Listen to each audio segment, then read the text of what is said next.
Time for world politics right here on Pod TV. And I guess that if you're in second place, you have to find a way to keep yourself in the news and maybe garner some support and all along those lines. So I saw that Nikki Haley has had a couple of interesting things to say, and I've got Jim Eid with me as well as Nick Palveda, and we'll see who else pops into this conversation and all along those lines. But I do know that Nikki Haley was saying recently that she was a supporter of states' rights and that if Texas wanted to secede, they could go right ahead and do that because they had every right to do that and all along those lines. And I don't know that that's in the Constitution. That would be news and all in that space. But she was saying that she would be perfectly fine with that if either Texas or other people wanted to secede. And, Marjorie Taylor Greene was oftentimes saying some very interesting things, had put out this notion of the red states divorcing themselves from the blue states and all along those lines. So I guess these folks are trying to win some of the supports of the MAGA folks and all along those lines. So definitely that was in the news. And Nikki Haley was also talking about the Confederate battle flag. And 4 years after South Carolina removed the Confederate battle flag from its state house grounds, Nikki Haley has offered two separate explanations of the flag's meaning in less than a week. So Haley, the state governor, when the flag was pulled in 2015 from its place of honor in Columbia, said in a 2019 interview with conservative radio host Glenn Beck that the man who shot and killed 8 black churchgoers in Charleston, murders that were the impetus for the flag's lowering, had hijacked a symbol that many people took to stand for service and sacrifice and heritage. That is what she said, and all along those lines. And 2 days later, she wrote in the Washington Post, everyone knows that the flag has always been a symbol of slavery, discrimination, and hate for many people. So she was taking different tracks in that line. And we also know that she recently said some things around slavery and all along those lines. So she's having some interesting notes to say, and some of these are somewhat contradictory messages. So definitely she is of the daughter of Indian immigrants and definitely has some mixed heritage. So she was calling out acts of individual prejudice and the people responsible. But now, as a Republican candidate, she's avoided denouncing society or groups of people as racist. And she's even said some comments as to whether racism is a thing in this country or not. So definitely she has called out prejudice, but she's been rejecting the notion of systematic racism, even though we do know that that can exist even in the year 2024. Ask people about redlining or ask people about some other things as well. So that is something that goes on, and definitely some thoughts around that people may want to share as well. But I'm going to bring on my good friend Jim Eid. He's got some interesting views. I know Sasha Starr has got some interesting views as well, and we'll talk about politics. But that's what I thought I'd start off with a little bit of Nikki Haley, because she definitely got to try to garner some support and all along those lines, as she is right now behind. But hey, all that could change with all these things going on with the trials and all along those lines. I also saw that President Biden was getting involved in the situation in Palestine, because he is actually issuing an order targeting Israeli settlers who attacked West Bank Palestinians. And that is something that is going on. So the House passed a $79 billion package, including child tax credit and tax breaks, in a rare moment of bipartisanship. So yes, we can have bipartisanship and all along those lines. But the U.S. has imposed sanctions on 4 Israeli settlers over West Bank violence, and the leader of Israel has said that that wasn't necessary.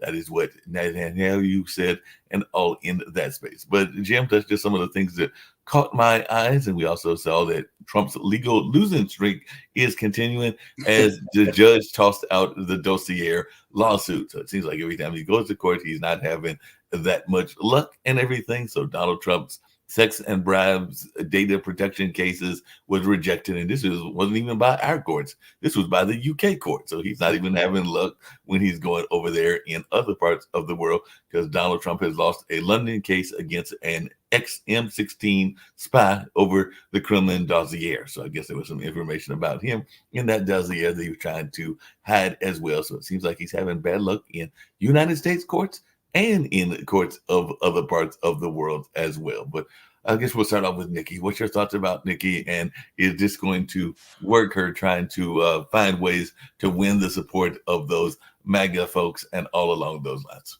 No, there's no chance that she wins the mega votes. They're behind Trump no matter what. And you remember when he said, we're going to be tired of winning. Well, he might want to try it sometime winning because he's on a tremendous losing streak, and I'm sure he's going to lose more in the future. But Nikki Haley has got to appeal to the other people who are not just single file marching behind Donald Trump as the supposed leader of the Republican Party. The Republican Party has to regain its senses and get past Donald Trump. I don't think Donald Trump's legacy is going to last very long, but as long as he's calling the shots. For example, we had this migrant immigration and border issue where there was a compromise in the Senate, and the Speaker of the House said it was dead on arrival in the House because they don't even want to cooperate. And this idea of succession, it's the United States of America, and what they want is division. And so one of the things about the United States is that there are some principles we all agree on: life, liberty, and the pursuit of happiness, for example. And there are some things that we disagree on, but those disagreements don't have to be so divisive. They've become so divisive in recent years, and Donald Trump pours gasoline on that fire. So Nikki Haley has got to appeal to what still remains of the Republican Party, legitimate Republicans who have a conservative point of view. And she's very conservative, so she can appeal to them. And she isn't someone who is so far to the right that independents and moderate Republicans just can't stand the thought of him. So she can appeal to a certain part of that party. But the extreme right has gotten so much clout, and Donald Trump gets all the credit for that. That the other moderate politicians or people that are not so extreme, they're afraid. They're just simply afraid of him. They'll think that they're going to get primaried in the next election and they'll lose. So they'll lose to someone further right than they are. So everybody is playing that game right now, and as long as that's going on, the Republican Party is going to be unrecognizable. Along those same lines, and I just wanted to bring in somebody that claims that he is got some poll information and that he is seeing a way for Trump to win, and all along those lines, because he is one of the founders of our network here at Pod TV. But Nick Palveda has said several times that he believes that the next president of the United States will be the past president of the United States, that being Donald Trump, and all along those lines. So, Nick, I've heard you say this a couple of times. You just came back from New York and everything. And I know New York is definitely not necessarily Trump territory, even though he does have some buildings in that area and everything. But I'm thinking you might have saw some anti-Trump people and all in that way. But you might have seen some pro-Trump people when you were visiting some of the TV stations and other things as well. So what's your thoughts? And do you still think that Donald Trump is going to be the president in the year 2024 when the elections are held in November? Yeah, well, first of all, let's look at Nikki Haley, since you brought her up. If she doesn't score on Super Tuesday, she's out of the picture. So she's got to score some states. If she goes 0 and for everything, it's over. So and Super Tuesday, she's got 30 days, a little more than that, to get her act together. It's March the 5th.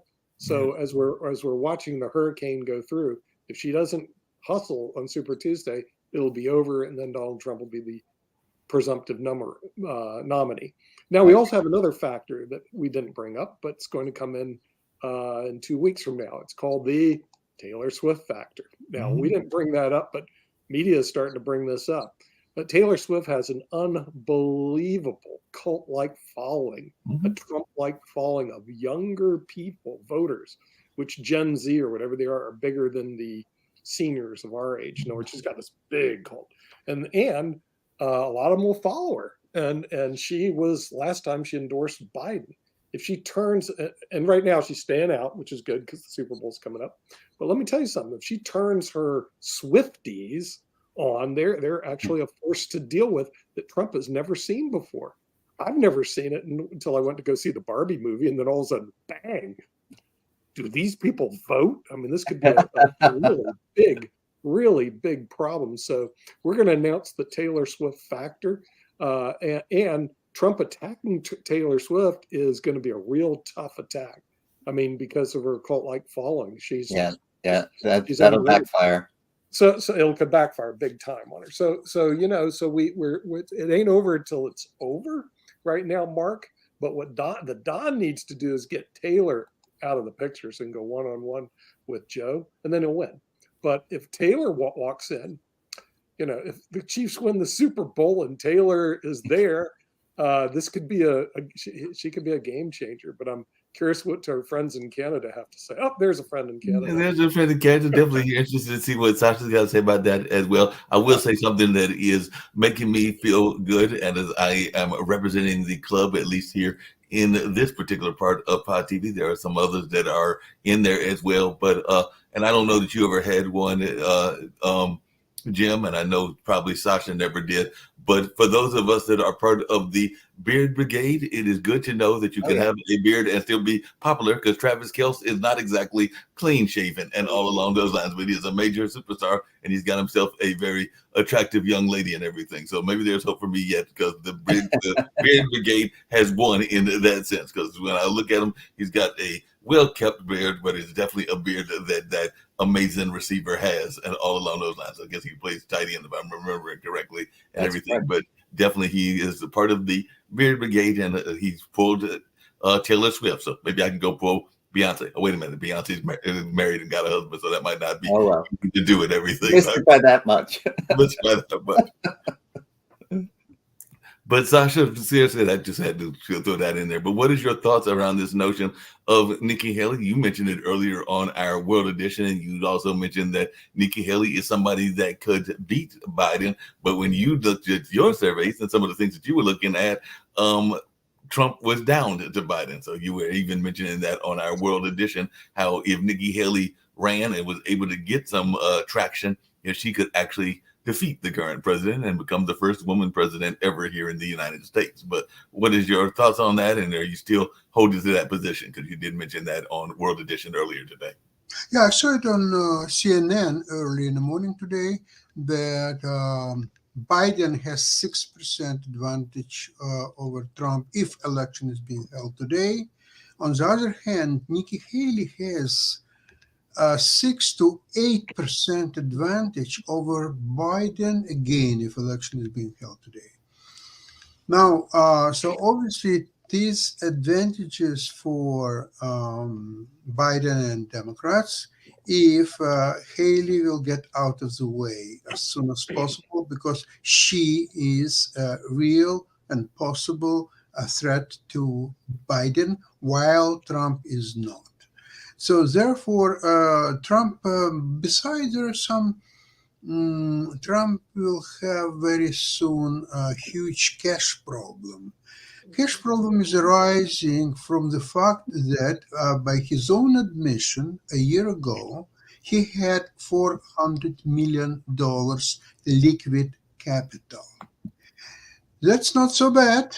Of course, you don't have to trust him, what he's saying, but let's assume that that's true. He paid last year in 2023, he paid $50 million to lawyers.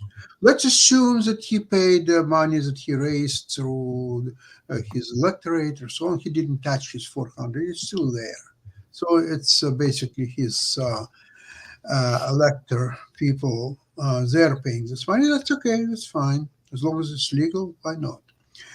However, now he has to come up with 83.5 plus 5, 88.5 plus some charges. So people estimated that it's close to $100 million to be able to appeal Agent Carroll case.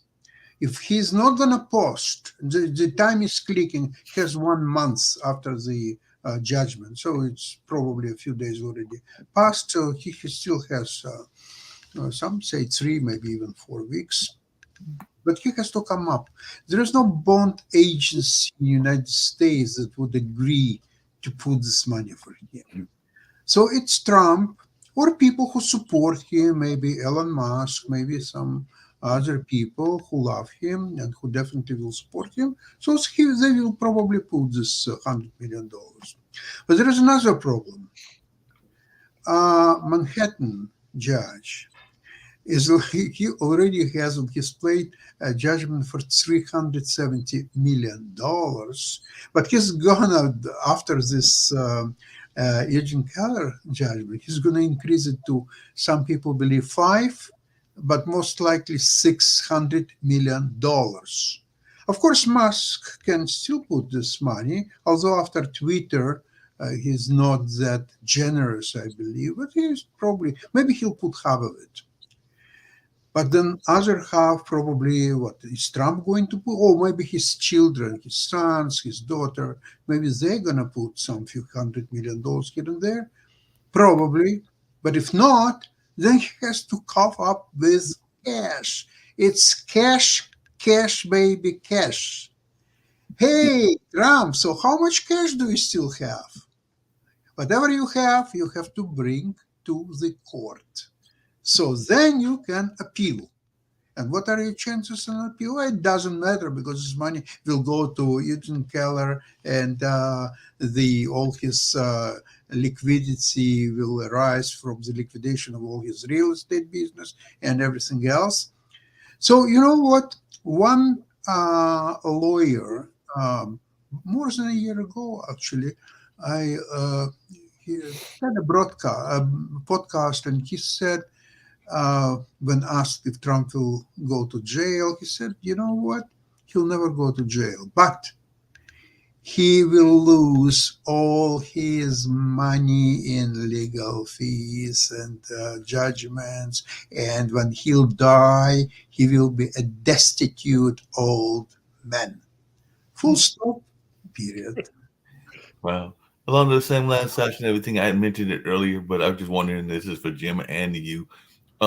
There are sometimes times in the society, and particularly in presidential politics, that we put our nose in other people's interests and everything. So as I mentioned earlier, apparently there are some sanctions being placed on some of the Israeli folks in terms of what they are doing with the Palestinian settlers. And apparently this is something that Biden is doing. And I'm thinking that this could be something that could harm him on the foreign front in the political landscape. But I just wanted your thoughts on that, as one that has definitely got some of that heritage and everything along those lines, Sasha. But also, Jim, I'd love to hear your thoughts as well, because I saw that and I'm going like, wait a minute, sometimes we are busy with our own issues here in the United States, but apparently we have issued an order targeting the Israeli settlers who have attacked those West Bank Palestinians. I'm not sure how much an order from the United States will impact those folks in Israel, but I'd love to hear your thoughts around this, because apparently these are U.S. imposed sanctions on 4 Israeli settlers. So it's not even under what right? Under what right? U.S. can impose sanctions against Israeli settlers. What is that? Is that somebody lost his mind, or? No. People put sanctions on international figures all the time. You know, that's done, but what effect it will have is negligible. But wait a moment. The U.S. put sanctions on Israeli settlers who are obviously Israeli citizens, and how U.S. can sanction Israeli citizens one way or another. How do you enforce it? I mean, you can't enforce it, but it happens all the time, Sasha. You know, they sanction Russian citizens. They sanction anybody that they think is a terrorist. You know. Yeah, they'll seize their boats on the Sea of Galilee. Come on. You know, yeah. What are you supposed to say? I just don't know. But Nick and Jim, along those same lines, as I recall studying a little bit of history, there were a number of those kind of sanctions, and sometimes people say they were effective, but they took a long time, and it was over a course of time, and it was over something that was not as popular as some of the things that Israel is doing and everything. But I do remember that there were sanctions placed on South Africa during the apartheid era and all along those lines. And some people would say that those sanctions are part of the reason that apartheid ended, but it was over a course of time. And you can even look at some of the Latin American countries. I think we might have had some sanctions, and you can correct me if I'm wrong, Jim, against like the Philippines and against some of the other places that we didn't like. I mean, one of your favorite places, Nick, and everything. I think there were some sanctions on some of the folks from Venezuela and all along those lines. Now, whether those sanctions have anything, because they're trade sanctions, and that can hurt. Trade sanctions are different than, like I said, what are you going to do on the people in the West Bank? What are you going to do? Seize their boats in the Sea of Galilee? It just doesn't make any sense. No. So I don't see anything happening there. I do see that the possibility of escalating in the Middle East, especially Iran's involvement in terms of supplying these drones and the Houthi rebels attacking the U.S. ships. I don't see that to be a good thing for the Houthi rebels, because the U.S. is kind of tiptoeing around there. But when they get tired of it, it's like SWAT. It's like a lion. You can nip the lion a couple times, but if the lion gets mad, the lion will eat you alive. And the Houthi rebels just don't get that. So the only question is, will they do something to make the U.S. mad? And you don't want to do that. The Japanese found that out in World War II. But I'm telling you, this ain't going to be World War II. This will be over faster than when we invaded Kuwait and Iraq. The Houthi rebels have no shot. The real problem is they actually believe they have a shot. In other words, the weird thing about the people in that part of the world, Mark, they actually believe, because they have never seen how big and strong the United States is, how our military might is. They haven't seen what we can do. They actually have a shot. They have no shot. Well, we have people that want chaos, and if they create chaos, then they're satisfied, even if they don't think they can win. But one thing that we haven't really talked about is Netanyahu is part of the problem. Because he's very unpopular in Israel. One poll I said 15% of the people support him. And but as long as he keeps this action going, nobody's going to change leadership in the middle of this kind of war and this type of environment. So he's fine as is, as long as he keeps the tension level high. And so Biden is sick of him right now. He's had enough of him because he's not trying to solve this problem. And so the Israelis have got to kick him out, get rid of him somehow. Put in somebody who's more reasonable, willing to, negotiate, willing to, and I don't know what the ultimate answer is, but, I think there are people on both sides of except for the extremists, they just want chaos. We're going to have to deal with that. It's like the MAGA hats in the Congress, they want to, just cause trouble. They don't want to raise the debt limit. They don't want to, settle the border dispute. They just want chaos. And so we're never going to get away from those types of people, but there are enough people there that want to have a peaceful solution. But Netanyahu, I don't think, is one of them. It's not just a question of Netanyahu. There is a collective government right now in Israel. And the aim of that government, and everybody agrees with Netanyahu, that the aim right now is completely eliminate the threat from Hamas. And to eliminate the threat from Hamas, it means have Hamas killed, dead, non-existent, unless somebody can offer some other solution. For example, if countries like Kuwait, Saudi Arabia, Egypt, maybe some other countries, would like to take responsibility to rebuild Gaza, to make sure that it will be a peaceful, if not the country, but at least territory, and maybe later on a country with its own government, and would guarantee the Israel's security, then it's possible to put on a table and discuss. Short of that, nothing will happen. But yes, Sasha, along those same lines, President Biden offered something about creating a Palestinian state that would be a demilitarized state. And there was also some conversations around there being some negotiations using Qatar and everything, including some of the hostage release and even a extended ceasefire and all along those lines. Now, whether any of these things take place or not, that'll be interesting to see. And I was actually talking to some individuals that are more in the political space than even I am. And they were actually saying something kind of what Jim said, which is that maybe Netanyahu doesn't necessarily want to end the war, because right now that is what is keeping him in power. Because as soon as this is over, he is gone. From a lot of people. It's not the issue of Netanyahu. There is a collective government right now, at least until the war will be ended. Once the war is ended, there will be election, and Netanyahu certainly will be thrown away. He's not going to stay much longer. But right now, okay, let's imagine that Netanyahu is only one who wants to continuation of the war for obvious reasons, and all others want to stop it. They would definitely, as a collective government, they would stop the war instantly if they wanted to. But they don't want to stop the war because the protection of Israel depends on Hamas will be gone one way or another, either through liquidation or through guarantees of other countries and so on. But there is no proposal on the table that would guarantee the security of Israel. There's nothing. It's talking. Some people say this, a little bit of that. Now, change the topic. United States has a problem with Iran-backed militia in several different countries, including Iraq and Syria and Jordan and the Houthis and whoever else is there. Yep. So instead of dealing with that problem, Biden is going after Israeli settlers. What kind of a joke is that? Who are the Israeli settlers? There are families who are working on the land, and they have families, children including, and so on, and they're trying to build a peaceful communities there.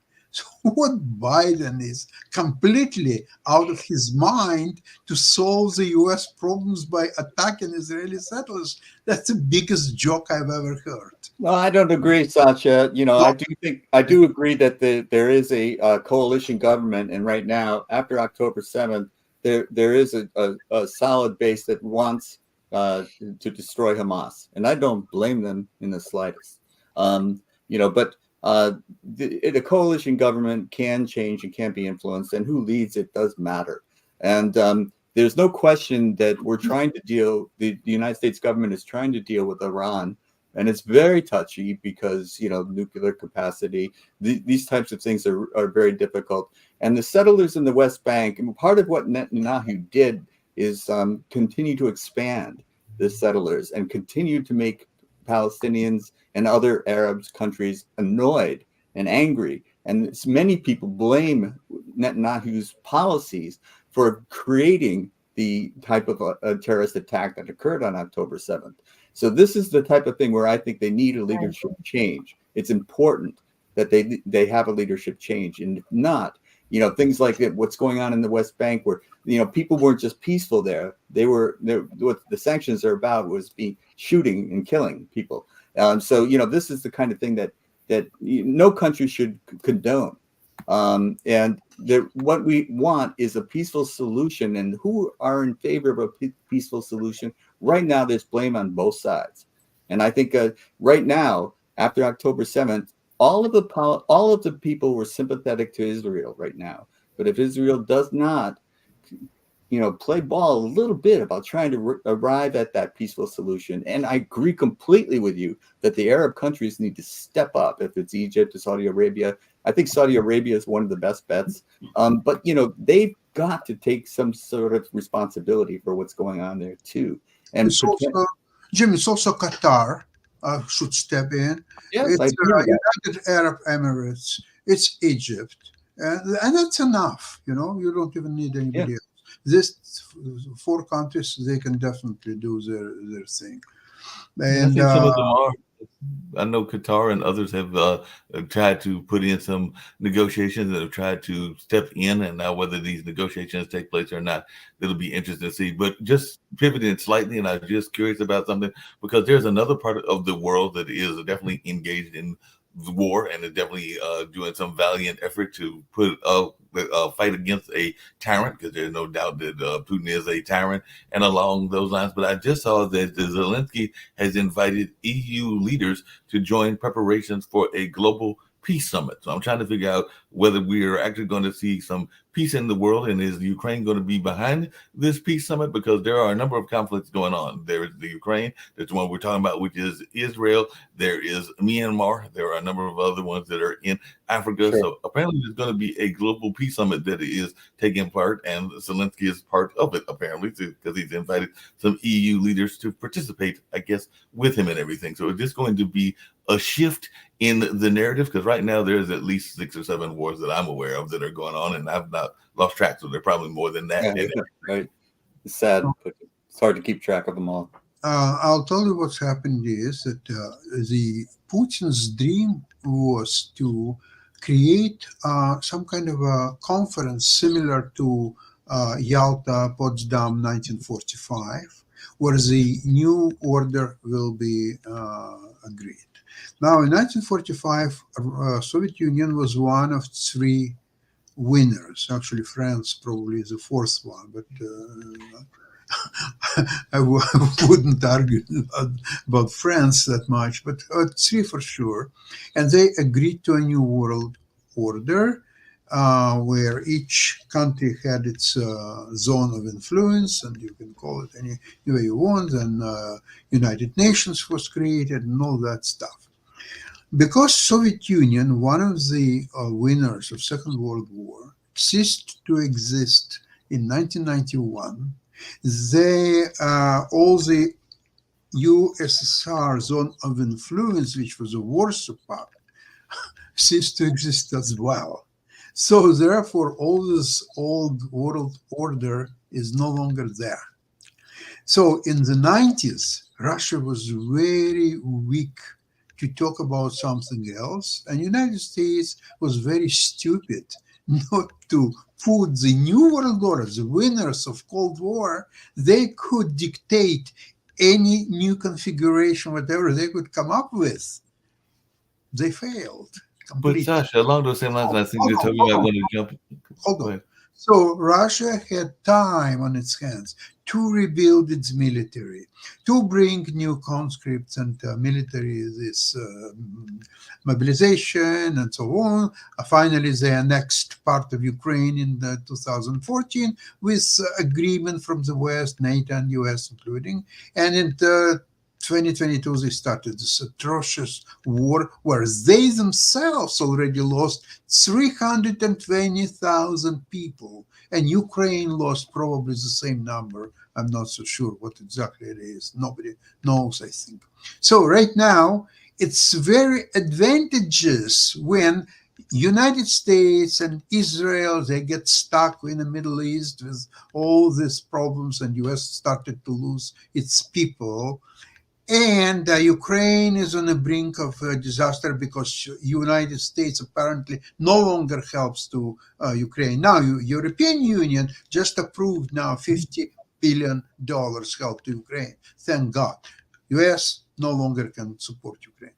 So this is for Russia. It's the most advantageous time to create a new world order, to get their sphere of influence, which will be most likely countries of old Soviet Union. Probably they will try to grab Baltic states, but we'll see.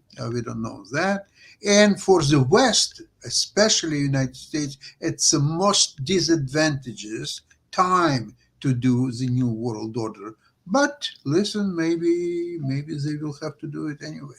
Well, Sasha, we have to remember that Russia has the a veto on the UN Security Council. So there's nothing that it can get passed in the UN that Russia can't veto. And if you try to take Russia out of the Security Council, which after their actions I think is warranted, China wouldn't agree to that.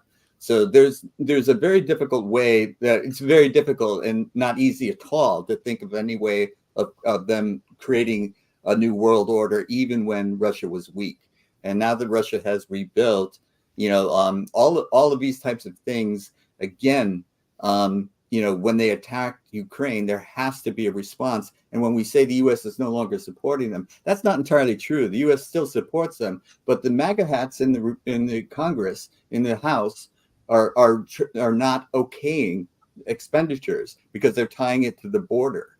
And so Biden wants to send money to the Ukraine. Many politicians want to send money to Ukraine, but we have a block of people in the House, all Republicans, who are saying no until we and tying it to something that's unrelated entirely.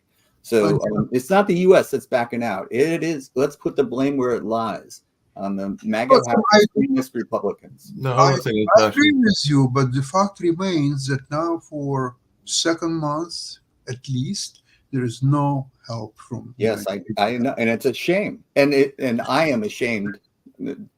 But I think we need to put the blame where it lies. Yeah, but along the same lines, and I'd love to hear from Jacoby as well, because I know one thing we talk about this, a new world order, and there's a lot of people that even pay attention to the old world order, and I'm not even sure whether there are any of those existing powers, because definitely there was this whole notion of colonialism, and I do remember when I know that certain people that are on the network, like Chris Greco and others, are not the biggest fans of France, but there was a time that France, Italy, and England and a number of others were dividing up the world as well and everything, but they don't even have the power that they used to have, because the UK is nowhere what it used to be, and all along those lines. But Jacoby, your thoughts around this new world order and how it might have played even to the old world order as well, because there was a time that definitely Africa was being divided and Asia was being divided, and there are some people that say that the new world order is divided in those areas and now. But I'd love to hear some of your thoughts, and maybe Kim wants to come on and share some of hers as well. It's always the cycle. I mean, there's always a new world order that comes through. So this is part of that cycle. And yes, Russia is with the whole, what is it, Russia, China, what is it, BRICS, I think it is, trying to create the new world order out of that. It's always the money has to be there. The finances have to be there. If that happens, then yes, there's going to be a shift, but the financing isn't there yet, so there can't be a shift. However, the new world order is being pushed through by the authoritarian views. That's what's happening more so than anything. Just real quickly, because you mentioned it, I just want to clarify, because that's one of the other points I was going to get to, and Kim may have some thoughts around this as well. And I know when we do our show, particularly on Economic Monday, we talk about this deficit exists, and this might even pull Nick into the conversation. I knew it would pull Steve in if he was here. But India, which is part of this new world order, is part of BRICS. They just actually announced their budget, and apparently their fiscal deficit for 2025, which is coming up not this year but next year, is going to narrow to 5.1%, even as it boosts something that we talk about, which is this whole notion of infrastructure spending and all along those lines. So they might actually be becoming a stronger economic power and even doing a better job of getting their deficit under control than we are doing here in the United States. So I'd love to hear everybody's thoughts around that, because when I saw that figure, I was like, wait a minute, we can't even get our act together. And we've got things that are in the trillion, and it looks like they have found ways to actually curtail it, and they are a big country as well. But I was just wondering y'all's thoughts on that. Well, we don't want the suffering of the Indian people in the United States. So, it's not a clear apples to apples comparison. But there's no question our deficit is out of control, and it needs, we need to not only increase revenue, but reduce spending. There's no question about that. Yeah. Kim, any thoughts you've got? Because you've been over there quiet and everything, but I'd love to hear your views on some of this as well. Well, I talked a lot today, so there's a lot going on. But I agree with Jim. We need to be taking care of ourselves first, and putting the United States in a position where we're not going to fail. And right now, I see us failing really big. We're failing our youth. They have no future to look forward to anything. They can't even afford to buy houses coming out of college. They can't find jobs. We need to invest some time and energy back into our own community, our own country. And right now we're divided. I mean, how embarrassing is that? You got a state going, screw you, president, we're going to do what we want. I mean, 4 years ago, we had people, attacking our own capital, our own people. So, I mean, we're imploding right now, and we need to start uniting, and we need to do it not for us, we're done. We screwed this up. We need to do this for our futures, our children's future. Chitovi, for your children's future, because we're leaving one heck of a mess. And you know what? I'm not going to put all the blame on the government. They started it. They're laggards, just like David says. Because when you got a leader lagging in leadership, it invites everybody else to behave that way. And yeah, I did steal that from Meryl Streep, but it's true. We need to step up. And I was talking to Sean, our young new, and he's not even an intern. He's doing more work than I do. And I told him they need to just bombard the voting boxes and tell us what they want, because what we put in place now is their future, and it's a piece of crap right now. And and I hate sounding this way, but this is what we have allowed to happen. And I would like to see somebody who can unite us. And I repeat this over and over, somebody who doesn't have one foot in prison and fighting to keep himself out all the time, and the other one foot in the grave, and they're both fighting over a retirement home. I'm just, and because it's all self-interest at this point.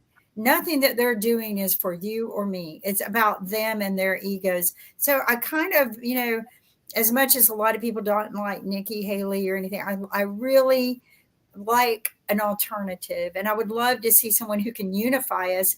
And, she's got a very powerful unifying position working for the UN all these years. I mean, she's done international work. I think people will respect her. A lot of women say she won't have a chance because men in other countries won't respect her. But I think other countries have grown up a little bit because they've had women leaders. Jatovi. Her history is what actually keeps her back from uniting everybody. Her history towards the African American community is what harms her. The fact that she could not answer the question about the Civil War, the fact that it took her until 9 Black people were killed before she actually pulled down the Confederate flag from South Carolina, that's something that harmed a lot of minorities, or a lot of people in the minority community. Also, the platform that she's on, the Republican platform, is only a platform of vengeance and hatred, and also body control, because they're taking away women's rights.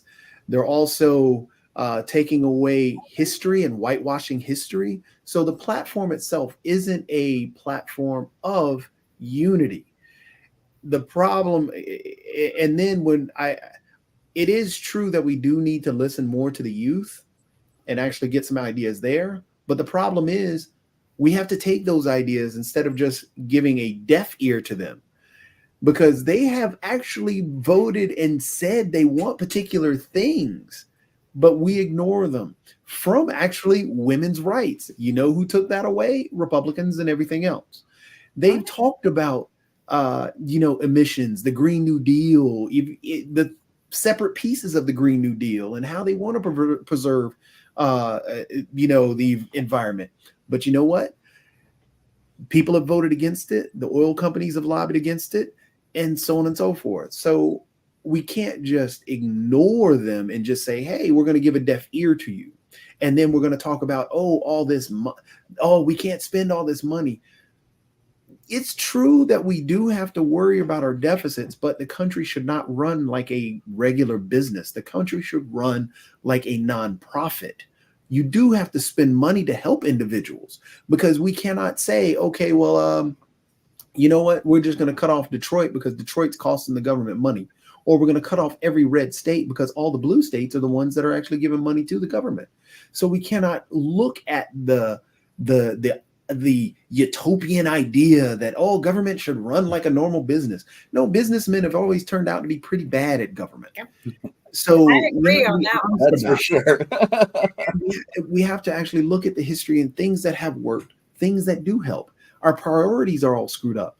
We spend so much money on destroying things when we cut funds from healthcare, special needs, The education.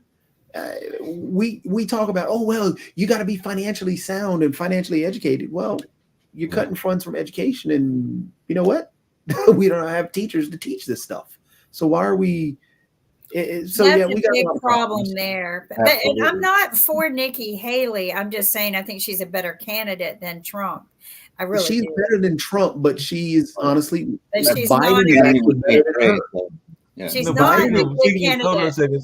Speaking of that and everything, I've just really quickly and all along those same lines and everything. And speaking of that, just out of curiosity, because actually Nick kind of alluded to it and all in that space, but there are some Republicans, including some known ones, that are fearful of the Taylor Swift factor and everything, because actually Fox News commentator Sean Hannity accused Swift recently of misunderstanding Republican values, suggesting that she doesn't properly understand the policies and history of President Joe Biden, and warned her against endorsing him. And of course, he's a longtime Trump supporter, and definitely Vanderpool warned her. Response, having the nerve to warn a younger woman who is much more richer and powerful than you are, that he needs to think twice about making a personal endorsement. Mark, did they say that about Dennis Leary, Kid Rock, any of the other people on the right wing that just sing or do entertainment? Did they say that about any of them? No. Yeah, they didn't say that about Kanye. Kanye went to the president and kissed his behind. They loved themselves some Kanye, loved themselves some Kid Rock. Yeah, they love the individuals that agree with them. If you're like Taylor Swift or you're like Travis Kelce or any of the other individuals, yeah, they're going to condemn you. Oh, you shut up and dribble is what they told LeBron James. LeBron James is actually doing much more than any of those that told him to shut up and dribble. He's created a school and actually giving kids scholarships to go to college. I mean, you're sounding like you don't like Fox News. You don't like Fox News? Fox lies. That's why they got sued. Yeah. Co-news. I want to add something to some of that, is that, you know, we do have a lot of celebrities that get involved with doing a lot of good things for our communities, because they learn this is the way they can do it. Sometimes you can do more for your community by not being in the government and running for office. But I agree with Jatovi. I think a lot of the hate is more about Taylor being a woman and being so successful, and men fear that. They don't want to admit that she can make more money than a man. And but look at Brady, right? His wife made more money than him. Come on. You know, I don't know what my husband used to joke, he goes, I wonder how that family works, because, she makes a whole lot more money than he does. So, yeah, but this is all kind of madman stuff. And this is like what Trump wants to not make America great again. He wants to make America white again and back into the 1950s. You don't go step forward by going backwards. And unfortunately, this whole male attitude is towards women is a reflective of our past.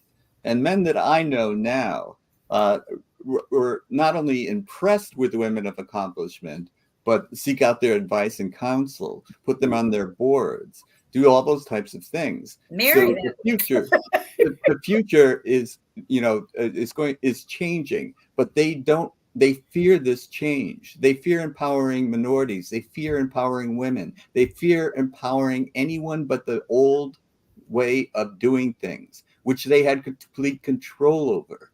And you could not get in without their permission. So now they see that crumbling, and it is crumbling, and it will continue to crumble because they can't hold on to it. But these are the last dying breath. And Trump represents it to me, and this is why he has so much support and so much money behind him, because the old way works for some, but they're older white males by and large. And this is changing, and I applaud the change. Well, and it's going to be a tough road in the next 4 years, because nothing has changed in our political platforms. We're still, Democrat, Republican divided. Our country is divided. It's scary to watch how we've divided.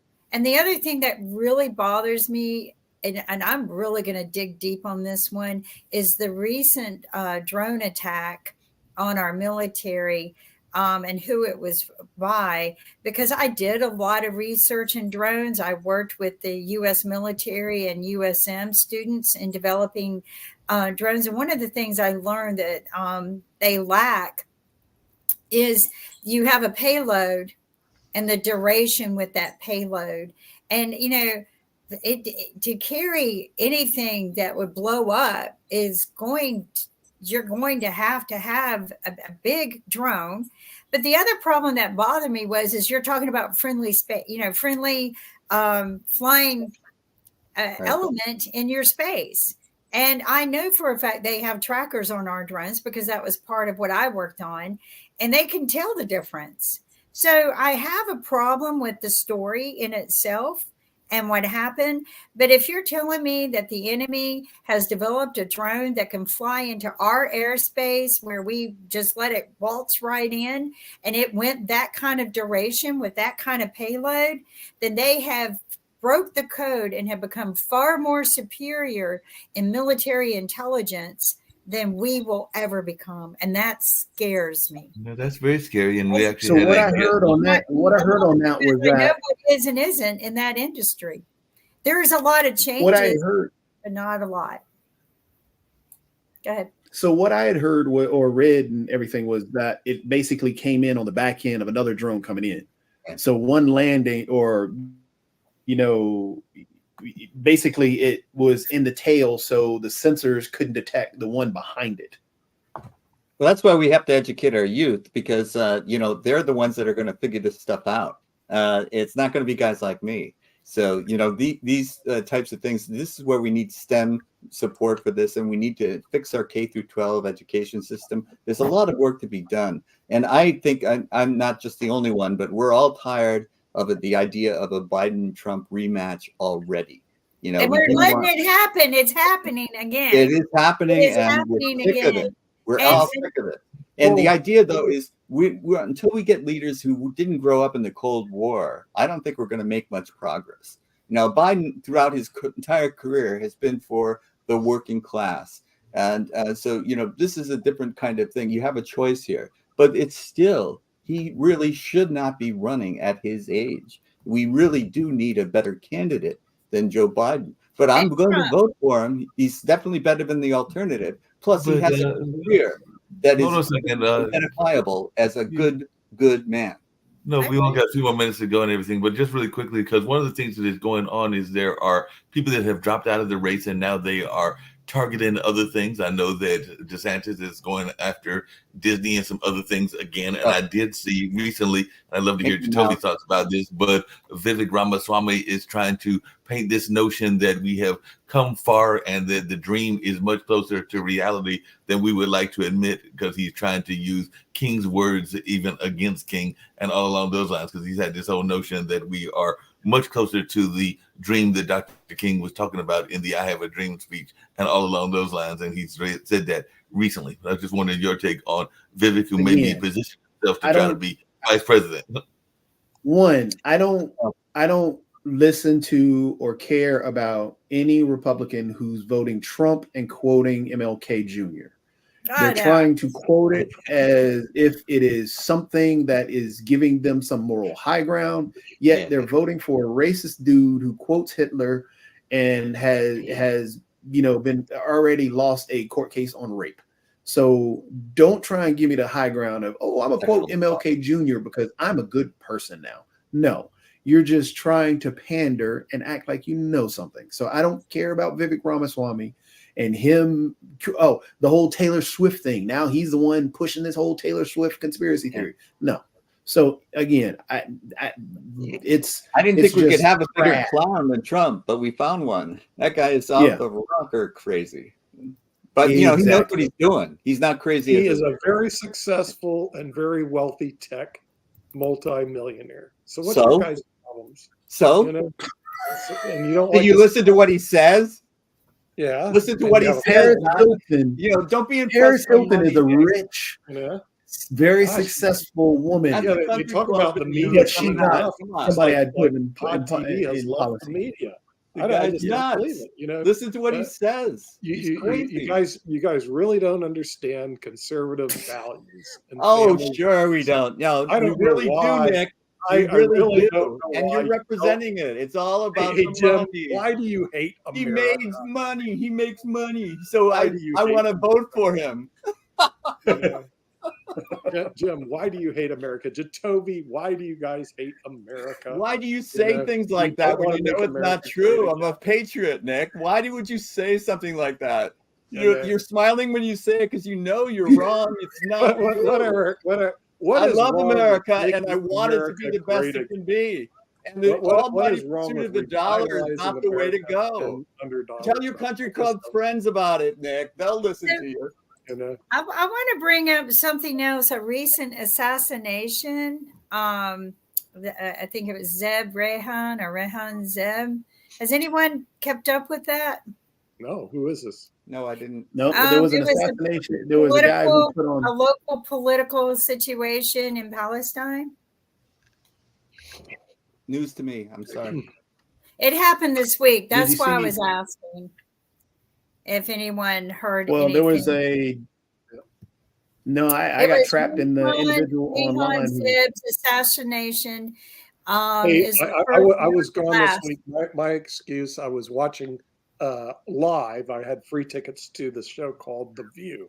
Now, I know people here don't watch that show, and they shouldn't watch that show because it's a bunch of liberals that come out and espouse liberal views all the Whoopi time. Goldberg on that? But I did get to see it live, and that was pretty good. And then the Drew Barrymore show. Oh boy, there's another one. You know, and there's just absolutely no question that our major media. That's the reason Fox exists. Our major media is so slanted toward the left. It's just not funny. So here we have one. You don't understand liberal values, Nick. You just don't I understand what made this country great. This is hilarious because I always love that comment because it's always funny to me. Oh, like I fair watched this balance. one show on this one channel, and now every other channel that I ignore from Fox to OAN to all this other stuff, the And whole Walter media Cronkite was a liberal. conglomerate is. Come on, is now- Jacoby. You really love Laura Ingraham. Just admit it. Oh, who doesn't? Yeah. You know? And, Yeah. and Bill O'Reilly loved all of them. A little bit too much. A little too much. So at least we have one media outlet that's fair and balanced. Then we have the left. Oh yeah, the fair and balanced. Yeah, that's why Tucker Well, Carlson. we have on Pod the air, TV. right? Oh no, he's not on the air because he lied. Oh yeah, We have that's right. Pod TV, and I just want to remind everyone: don't forget to go to our Pod TV store and buy books. I'm going to go there tonight and buy a book that was recommended for me to read. Nick's you the know, reason Nick so- Haley can't win. Sorry. Sorry. Does Nikki You Haley know, have a- I'm not for Nikki really I to be vote for the Nikki. president. I don't think the candidates we have are very good to begin with. I mean, No, Biden she is does better not than Nikki. maintain the values I want maintained in our country. About values, not money. Right. And you know, nobody is campaigning on policies. A lot of people are counting on their personalities. And I hope that they change because the personalities aren't that great. But, you know, it's like a high school campaign to me watching it. So Actually, Biden is campaigning on policy. It's just that he's trapped in the middle of blowhard that's just yelling out every other word and trying to make up words and yelling out Nikki Haley to try and trick people. Yeah, Oh, I mean, Biden wants more money for assisted living facilities. That's all. He wants more money That's for all. Medicare, Yeah, that's all. more That's a money for fair Social summary, Security, Nick. That's more a fair money summary. for assisted living All he wants is facilities. assisted living. That's what he wants.